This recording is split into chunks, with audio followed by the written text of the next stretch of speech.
අද මාතෘකාව මනසේ ප්‍රබලත්වය. අප මුහුණ දෙන බොහෝ ගැටලු අපෙන් තුරන් කරන්න අපේ මනසට හැකියාවක් ඇත. මනසේ ප්‍රබලත්වය ශාරීරික නිරෝගීතාවයට බලපෑම එයට හේතුව වේ.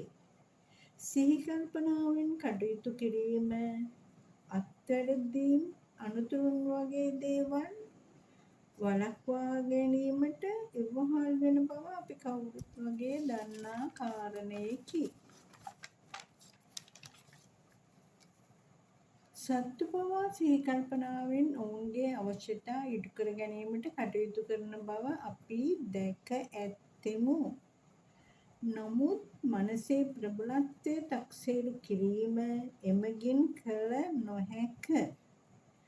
බුදුදහමෙන් පෙන්වා දෙන භාවනාව වන තම ශරීරය ගැන සිහි කල්පනාවෙන් සිටීමෙන් සිතෙහි ඇතිවන හැඟීම් ශරීරයට බලපාන ආකාරය හඳුනා ගැනීමට අපට හැකිය. මෙය ප්‍රායෝගිකව අත්දකින්න කාට වුවද හැකියාව ඇත.